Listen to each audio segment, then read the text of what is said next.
नमस्कार, घटना चक्र बुक वीडियो के इस शैक्षणिक मंच पर आपका स्वागत है।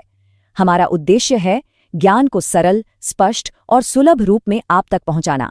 आइए आरंभ करते हैं अध्ययन और सफलता की इस यात्रा को। नमस्कार, कभी सोचा है कि हमारे इस पूरे ब्रह्मांड को समझने का कोई सीक्रेट कोड हो सकता है? ये कोई फिक्शन नहीं है, ये असलियत है और इस कोड का नाम है फिजिक्स। और इस कोड की बुनियाद है मात्रक और राशियां। तो सवाल ये उठता है कि हम अपने आसपास की हर चीज को एक छोटे से परमाणु से लेकर विशालकाय आकाश गंगाओं तक आखिर मापते कैसे हैं? जरा सोचिए, अगर हमारे पास दूरी, वजन या समय को मापने का कोई तरीका ही न होता, तो हमारी दुनिया कितनी अलग होती? इसका जवाब माप की एक यूनिवर्सल भाषा में छिपा है। तो चलिए एक नजर डालते हैं कि आज हम क्या-क्या समझने वाले हैं। हम शुरुआत करेंगे भौतिकी की भाषा से, फिर देखेंगे कि बहुत छोटी और बहुत बड़ी दूरियों को कैसे मापा जाता है, फिर बिजली की दुनिया में गोता लगाएंगे, दिशा के महत्व को समझेंगे और आखिर में तापमान और दाब जैसी रोजमर्रा की चीजों पर भी बात करेंगे। देखिए, दुनिया को ढंग से समझने के लिए वैज्ञानिकों को एक स्टैंडर्ड सिस्टम की जरूरत थी, एक ऐसी कॉमन भाषा जो हर कोई समझे। और यहीं पे एंट्री होती है एसआई सिस्टम की, यानी इंटरनेशनल सिस्टम ऑफ यूनिट्स की। ये बिल्कुल एक कॉमन लैंग्वेज की तरह है, ताकि जब भारत में कोई साइंटिस्टिक एक्सपेरिमेंट करे तो अमेरिका का साइंटिस्ट भी उसे ठीक वैसे ही समझ पाए।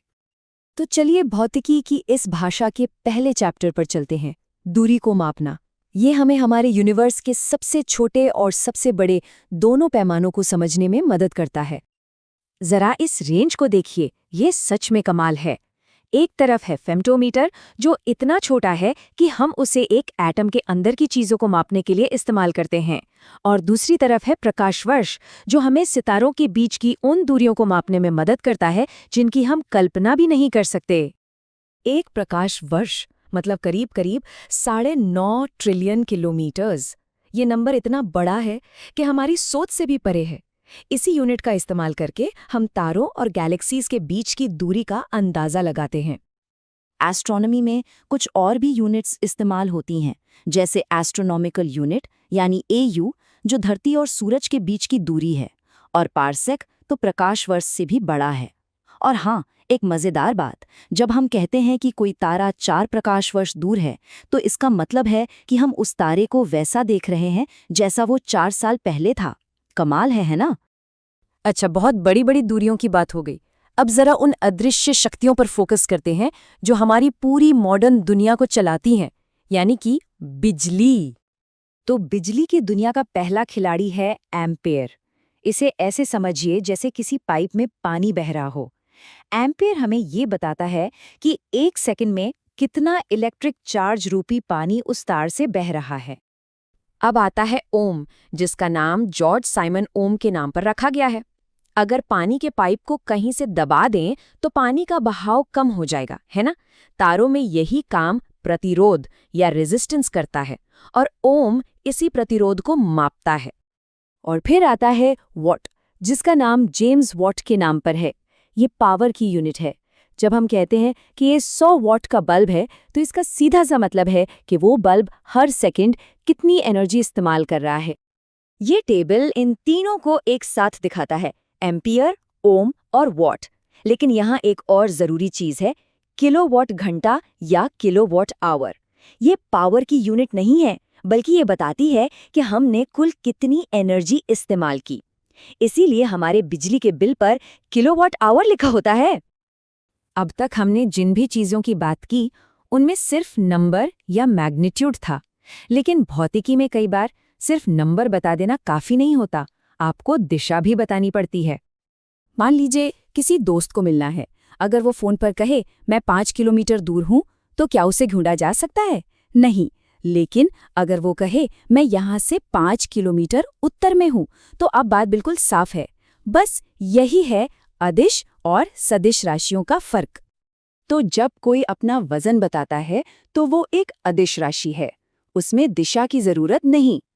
लेकिन जब कोई किसी मेज को खिसकाता है तो वो एक बल लगा रहा होता है, और बल की हमेशा एक दिशा होती है, इसलिए वो एक सदिश राशि है।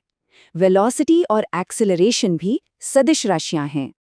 चलिए अब इन कॉन्सेप्ट्स को उन चीजों से जोड़ते हैं जिन्हें हम अपनी रोजमर्रा की जिंदगी में महसूस करते हैं, जैसे तापमान और दाब। दाब का सीधा सा मतलब है कि किसी एक खास एरिया पर कितना फोर्स लग रहा है। सोचिए, एक नुकीली कील पर खड़ा होना ज्यादा मुश्किल है या एक चौड़े तख्ते पर? जाहिर है कील पर, क्योंकि वहां सारा बल एक बहुत छोटे से एरिया पर लग रहा है। बस यही दाब का सिद्धांत है। और बात करें तापमान की, तो सेल्सियस को फ़ारेनहाइट में बदलना बहुत आसान है। बस सेल्सियस के टेम्परेचर को 9/5 से गुणा करके उसमें 32 जोड़ दीजिए। तो अगली बार कोई अमेरिका से बताए कि वहाँ 104 डिग्री गर्मी है, तो घबराने की ज़रूरत नहीं, वो फ़ारेनहाइट की बात कर रहे होंगे। तो इन सब बातों का निचोड़ क्या है? निचोड़ ये है कि ये सभी स्टैंडर्ड यूनिट्स एक ऐसी ग्लोबल भाषा बनाती हैं जिसे दुनिया भर के वैज्ञानिक और इंजीनियर समझते हैं, और इसी की वजह से वे मिलकर बड़ी-बड़ी समस्याओं को हल कर पाते हैं। और मैं आप सबको इसी सवाल के साथ छोड़ना चाहता हूँ। अगर ये स्टैंडर्ड यूनिट्स न होती, तो क्या हमारा आज का विज्ञान, हमारी टेक्नोलॉजी संभव होती? अगली बार जब कोई अपनी कार में जीपीएस का इस्तेमाल करे या मौसम का हाल देखे, तो एक पल के लिए माप की इस शानदार भाषा के बारे में जरूर सोचिएगा।